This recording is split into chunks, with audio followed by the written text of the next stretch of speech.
Hey everybody, this is the fourth here, and welcome to part 9 of my mixing tutorial series, which is about dynamic mixing.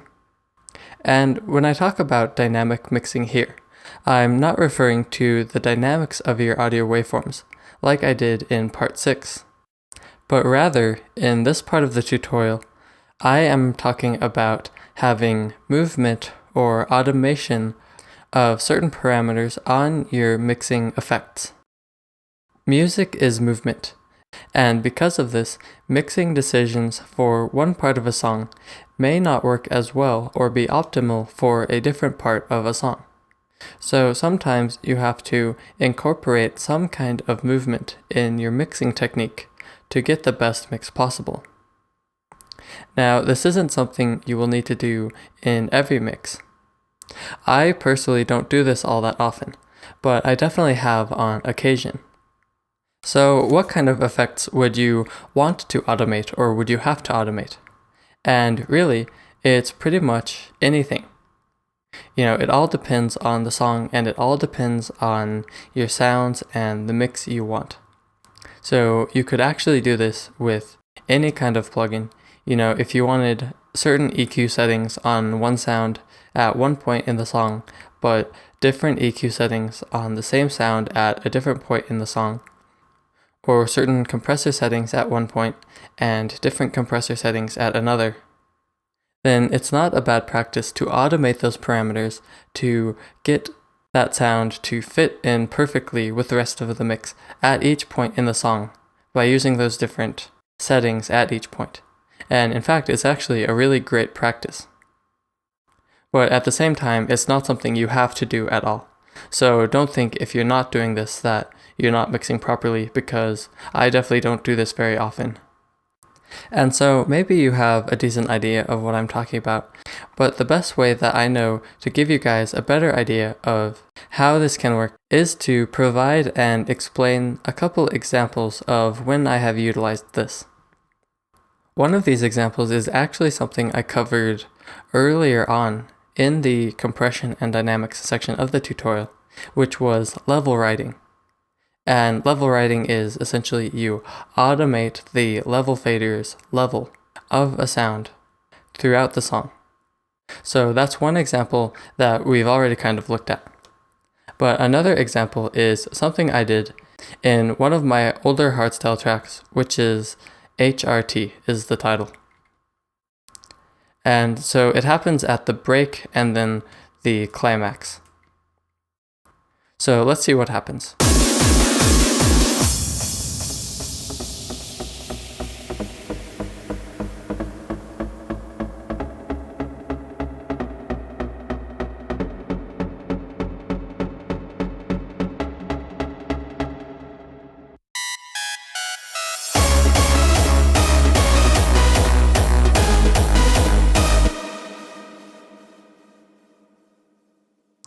So you can hear that in the break and in the climax, the same pluck sound plays.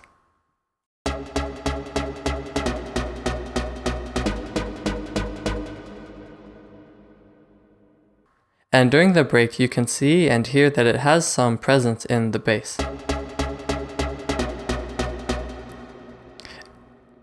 And I really like that, it helps it sound pretty big. It fills out the lower frequencies in the break, and it just sounds really good to me.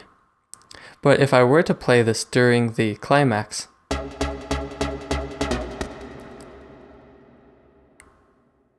those low frequencies might kind of interfere with my kick and maybe cause certain phasing problems to reduce the power of the kick, or just end up causing the mix to be a little bit muddy.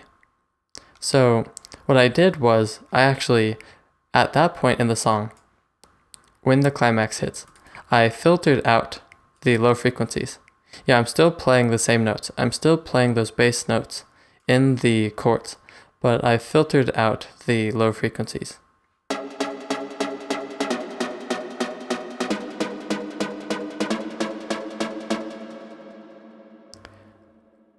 And so you can hear that it just doesn't have that, bass sound going on.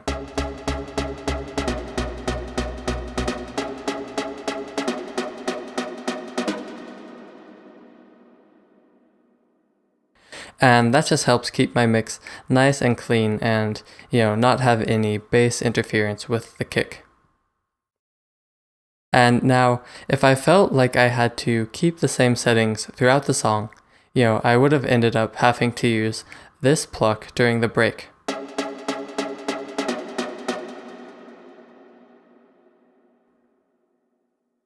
And to me, if I were to do that during the break would feel, a little bit thin. The atmosphere wouldn't have been as nice as it is with that bass sound in there.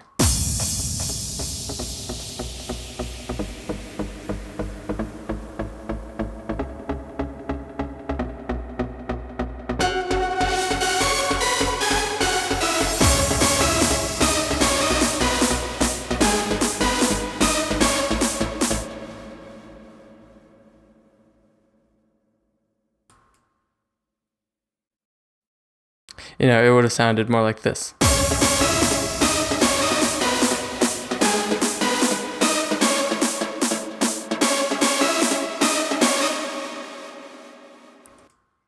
And to me, that just doesn't sound anywhere near as good as when it does have that, just a little bit of bass in that pluck. It sounds a lot more full, it sounds a lot bigger, a lot more epic, just because of that bass. So I didn't have to make that compromise because I can change the settings of different effects at different points in the mix if I feel like I need to. And this is one example where I did feel like I needed to. So here's another example of dynamic mixing. And if you pay attention to the pad sound that this song starts off with, you can hear a couple different things happen. So I'll play that and try and listen closely and see if you can figure out what exactly happens.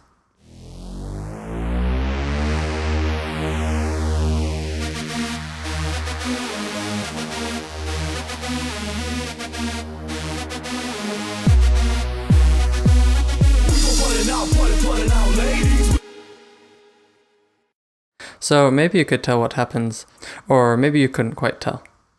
But what I've done is, I wanted the pad to start off pretty strong, pretty loud, and pretty bassy, because it's the introduction of the track, and I wanted it to be, pretty powerful.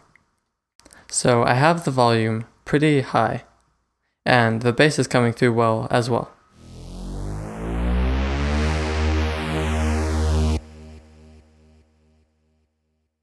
But then if I were to leave the level of that sound, and keep the bass at the same level as well, you would hear that it kind of crowds the rest of the track.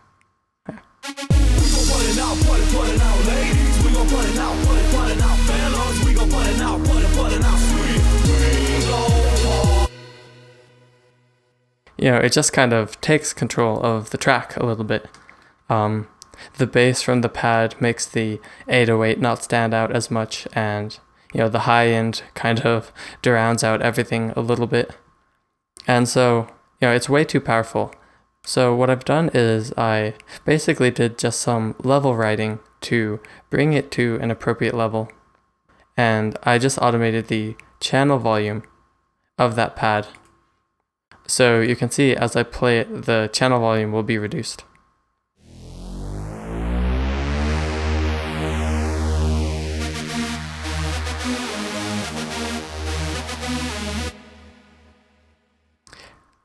And then what I've also done to kind of reduce the amount of bass that is present from that pad is I have added an EQ on it.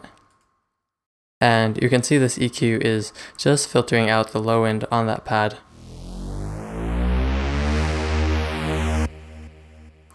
And what I've done with this automation clip is I've automated the mix of that EQ. So you can see that happening if I play the song starting there.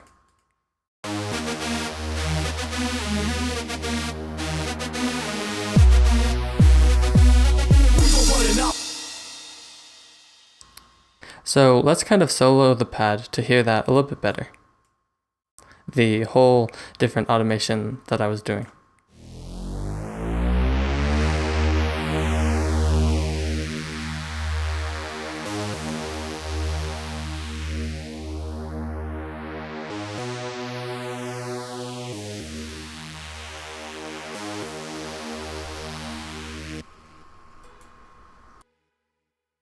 And so this is how it sounds with the other sounds. And I think it fits pretty well in the mix.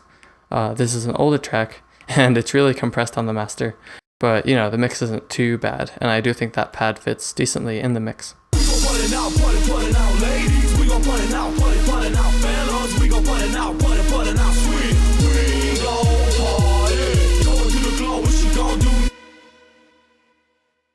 That's just another example of one time where I have used some dynamic mixing to get the mix how I wanted it to be at different points in the song. And really, it's up to you to decide when you need to use it and when you don't. Definitely don't force yourself to use any dynamic mixing, but if you find yourself in a situation where a certain sound sounds great at a certain point in the song, but then at another point in the song it doesn't quite sound right, you might consider doing some dynamic mixing and seeing if you can fix it up like that.